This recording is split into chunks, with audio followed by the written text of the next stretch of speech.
Friends, మా ఇంట్లో ఈరోజు రైసు,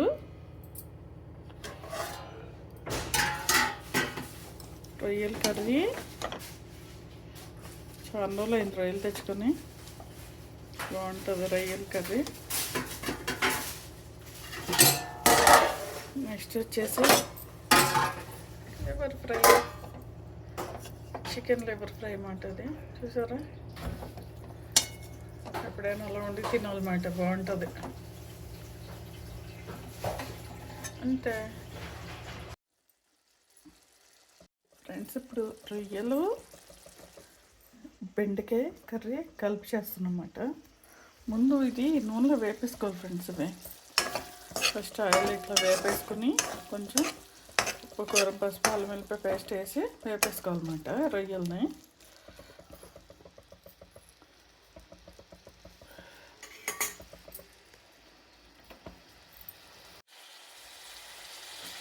ఇవన్నీ వేసేసుకున్నాం. ఇట్లా 1 బై 1 అవన్నీ వేసుకోవాలి. ఇప్పుడు కొంచెం నూనెలో వేగాలి.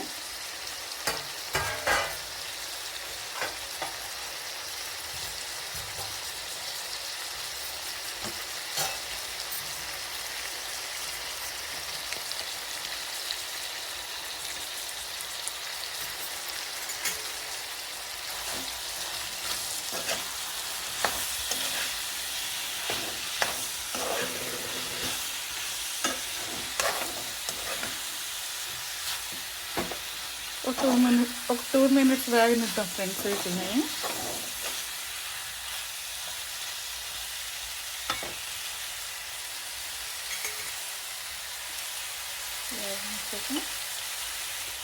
జీలకర్ర పొడి, బెండకాయలు ఆడినప్పుడు కంపల్సరీ జీలకర్ర వేయాలంట. అమ్మ అదే చెప్పేది. మంచిది ఫ్రెండ్స్, జీలకర్ర వేసుకుంటే ఫ్లేవర్ బాగుంటుంది. కొంచెం గరం మసాలా కూడా వేసుకోవచ్చు మనకు కావాలంటే, లేదంటే దింపే ముందు వేసేసుకోవచ్చు.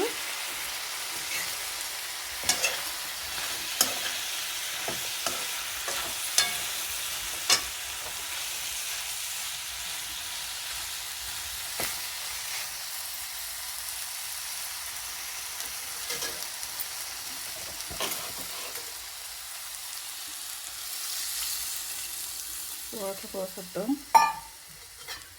బెండకాయలు పెద్ద అంత ఎక్కువ వాటర్ ఏమి అక్కర్లేదు, ఆల్రెడీ నూనెలోనే ఉడికిపోతాయి అన్నమాట. ఈ బెండకాయలు ఉడకడానికి కొంచెం నీళ్ళు వేసుకోవాలి.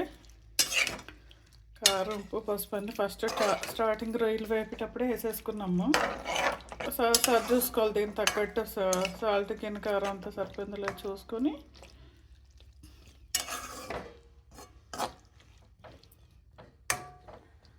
చూసుకోవాలన్నమాట.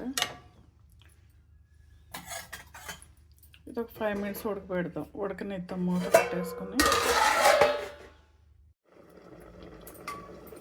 ఉడికిందో లేదో చూద్దాం ఫ్రెండ్స్. ఉడుకుతూ ఉంది. ఒక 2 మినిట్స్ మాట.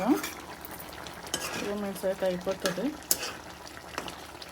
చూసారు ఫ్రెండ్స్, రొయ్యలు చక్కగా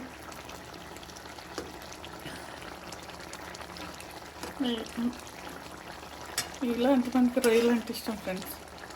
బెండకాయలు, అరటికాయలు, వంకాయలు వేసుకుని రొయ్యలు వేసుకుని వండుకుంటే భలే ఉంటుంది. పచ్చి రొయ్యలు వేసుకుని వండుకుంటే టేస్ట్ అదిరిపోతుంది. దోసకాయలు కూడా వేసుకుని వండుకోవచ్చు. ఉట్టి కూరగాయలు తినే బదులు ఇట్లా అప్పుడప్పుడే చేసుకుంటే చక్కగా నోటికి రుచిగా కమ్మగా ఉంటుంది. ఒక 2 మినిట్స్ అయిన తర్వాత మళ్ళీ చూద్దాము. ఇప్పుడు చూద్దాం ఫ్రెండ్స్, అయిందో లేదో.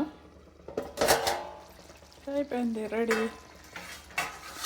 ఇంకా సర్వ్ చేసుకోవడమే, ఇంకా వేసేసుకోవడమే. ఇది అన్నంలో వేసుకోవచ్చు, చపాతీలు బాగుంటుంది, ఫ్రైడ్ రైస్కి, బగారా రైస్కి అన్నిటికి బాగానే ఉంటుంది. ఇంతే ఫ్రెండ్స్, ఈ కన్సిస్టెన్సీలో ఇంకా ఇది ఆఫ్ చేసేయాలన్నమాట. తీసుకొని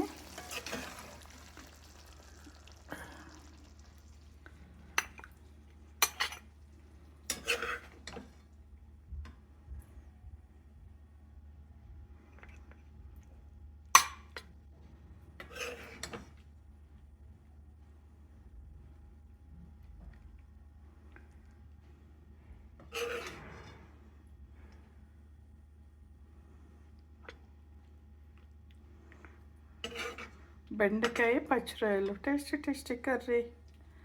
మీరు కూడా చేసుకోండి, హ్యాపీగా తినండి.